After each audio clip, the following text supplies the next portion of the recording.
Shalom pemirsa CB Indonesia semua, kembali lagi bertemu dengan pembahasan buku Yesus Nama di Atas Segala Nama, di mana buku ini diambil dari tulisannya Ellen G. White. Sebagaimana kita kenal, Nyonya Ellen G. White adalah selalu menjadi inspirasi kita untuk hidup dekat dengan Tuhan.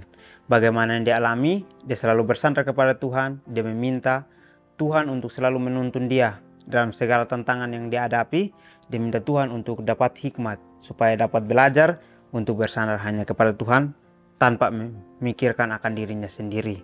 Jadi kita lihat di sini bahwa setiap apapun yang dia alami, dia selalu sampaikan kepada Tuhan, dia bercerita kepada Tuhan, sehingga Tuhanlah yang membuka jalan untuk kehidupannya, sehingga semua beban yang dia rasakan, dia berikan kepada Tuhan supaya semuanya boleh terasa ringan.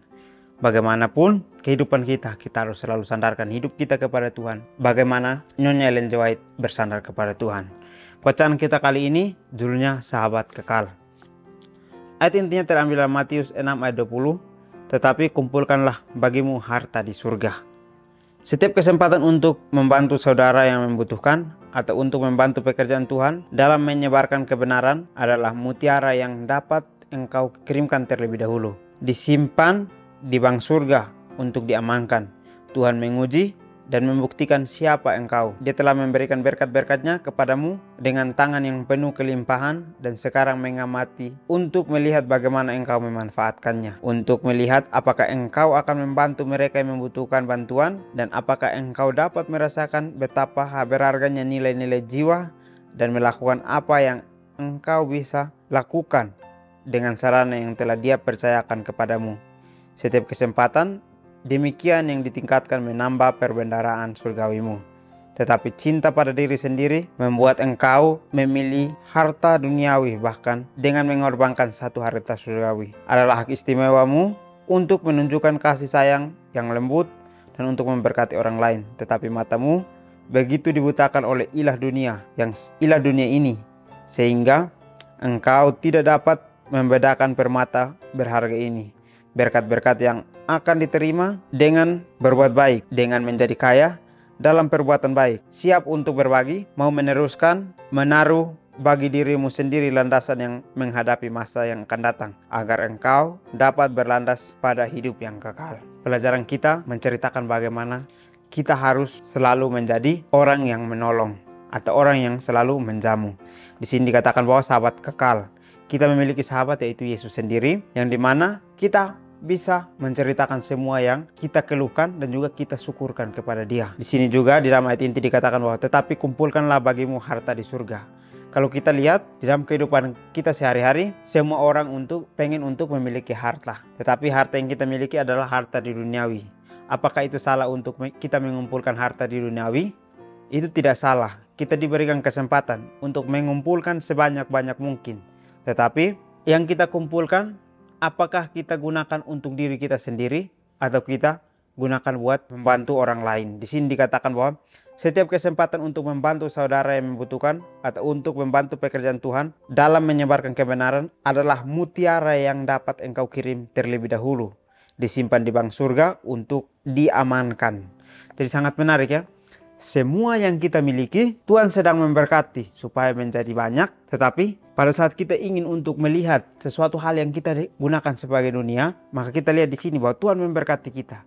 Berarti kita sedang berusaha lagi untuk menjadi orang yang selalu giat untuk mengumpulkan harta itu. Tetapi kita tidak sadari Tuhan sedang memberkati kita untuk sesuatu hal yang akan kita lakukan nanti. Tetapi Tuhan sudah mengetahui akan isi hati kita. Dia terus memberkati kita, lalu Dia menunggu mutiara itu kita bisa tunjukkan, di mana mutiara itulah yang kita bagikan kepada saudara-saudara kita yang membutuhkan atau untuk membantu pekerjaan Tuhan. Jadi kita di sini dilihat bahwa membantu pekerjaan Tuhan, sebenarnya kita hanya dengan berkat yang Tuhan sudah titipkan kita bagikan lagi, bukan dengan tenaga yang kita sudah lakukan selama ini dengan usaha kita sendiri tanpa ada bantuan Tuhan. Jadi semua yang kita lakukan Tuhan sudah akan selalu memberikan kepada kita. Lalu marilah kita simpan di bank surga yang dimana diamankan di situ, supaya setiap apapun yang kita lihat untuk dibantu melalui hikmat Tuhan, kita dapat bisa untuk membantunya. Tuhan menguji dan membuktikan siapa engkau. Jadi Tuhan pada saat kita memiliki banyak harta, Tuhan sedang menguji kita. Tuhan sedang ingin untuk kita buktikan siapa kita sebenarnya. Apakah kita adalah pengikut Tuhan atau kita adalah orang yang selalu mementingkan dirinya sendiri.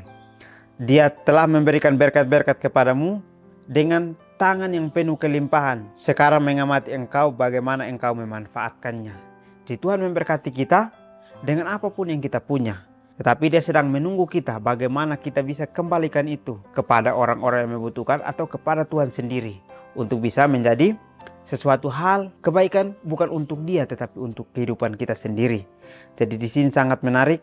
Tuhan sedang membantu kita untuk kita dapat memilih harta itu. Dan kita harus membutuhkan bantuan. Lalu kita bagikan bantuan yang kita dapatkan itu kepada orang lain di sini. Jadi saya memiliki satu kalimat di sini ya. Ada teman saya yang posting akan foto sedang ingin untuk membagikan beras itu atau membagikan sembako. Pada saat dia memposting ini, dia membuat satu cerita bahwa semoga Tuhan memberkati supaya bisa ada jiwa. Tetapi dia tidak memikirkan bagaimana dengan rasa syukur yang orang akan terima itu aja sudah bisa menjadi jiwa. Karena orang itu bersyukur Tuhan masih melindunginya. Tetapi yang manusia inginkan adalah bisa menjadi orang yang dapat dibaptis. Kita lihat di sini bahwa sesuatu perbedaan akal pikiran manusia itu selalu berbeda. Seringkali orang memikirkan bahwa orang yang menerima sembako inilah orang yang harus kita baptiskan. Tetapi Tuhan sedang memberkati kita melalui harta-harta itu untuk bisa membantu kepada mereka. Satu-satunya harapan adalah merendahkan hatimu di hadapan Tuhan. Apa gunanya seorang memperoleh seluruh dunia tetapi ia kehilangan nyawanya? Karena apakah yang dapat diberikan sebagai ganti nyawanya? Saya memohon kepadamu, jangan tutup mata terhadap bahaya yang engkau temui. Jangan buta terhadap kepentingan jiwa yang lebih tinggi, terhadap berkat-berkat dan kemungkinan-kemungkinan hidup yang lebih baik. Para pencari yang cemas dan terbebani untuk keuntungan duniawi adalah buta dan kehilangan akal sehat. Mereka beralih dari harta yang abadi dan tidak dapat binasa kepada dunia ini. Gemerlap dan cemerlang, dunia ini memikat indera mereka, sehingga hal-hal yang kekal tidak dihargai. Mereka bekerja untuk apa yang tidak memuaskan dan membelanjakan uang mereka untuk apa yang bukan roti. Sementara Yesus menawarkan kepada mereka kedamaian dan harapan serta berkat yang tak terbatas untuk kehidupan yang taat. Semua harta di bumi tidak akan cukup kaya untuk membeli hadiah berharga ini. Baik, jadi sangat menarik ya. Di sini dibilang cinta pada diri sendiri membuat engkau memilih harta duniawi bahkan dengan pengorbanan harta surgawi. Jadi kalau kita lihat di sini dikatakan bahwa harapan satu-satunya adalah merendahkan diri kita ke hadapan Tuhan sendiri. Jadi dengan kita merendahkan diri kita kepada Tuhan, kita akan merasa bahwa apa gunanya kita memperoleh seluruh dunia tetapi nyawa kita sedang terancam. Bagaimanakah ganti nyawa kita itu? Kita harus memikirkan itu bahwa semua yang kita inginkan akan hilang. Tetapi pada saat kita hidup dengan Tuhan, kita merasakan bahwa akan ada kedamaian dan harapan yang sangat besar untuk kehidupan kita. Sehingga kita tidak mengorbankan apa yang sudah Tuhan berikan itu. Jadi dikatakan di sini bahwa Tuhan selalu memberikan kita hikmat untuk dapat melihat bagaimana banyak sekali mutiara-mutiara yang akan terlihat di jalanan ataupun di sekeliling kita, di mana kita akan melihat hal-hal itu. Tetapi seringkali dengan apapun yang kita gunakan sebagai akal sehat duniawi, kita ingin hanya untuk keuntungan saja, sehingga kita ditutupi akan pikiran kita dan juga ditutupi akan indera kita, sehingga semuanya kita hanya anggap sebagai hal yang mereka sudah diberikan porsi seperti itu. Jadi mereka tidak akan bertumbuh lagi. Tetapi bersama dengan Tuhan kita dapat belajar bahwa orang itu sangat meminta bantuan untuk kita tolong. Jadi melalui berkat yang Tuhan sudah berikan kita, maka kita harus meminta Tuhan. Tuhan, saya akan mengeluarkan ini. Jadi tolong memberkati supaya orang yang mendapat ini dapat memiliki rasa syukur juga. Inilah yang selalu harus kita berikan di dalam kehidupan menjadi cerita kita. Jadi dengan cerita kita yang kita miliki, kita akan bersyukur. Dan pada saat orang yang menerima juga akan memiliki rasa syukur yang sama kepada Tuhan. Jadi dengan apapun yang kita lakukan, itu akan menjadi berkat yang tak terbatas untuk kehidupan yang taat. Kita diajarkan untuk taat kepada Tuhan.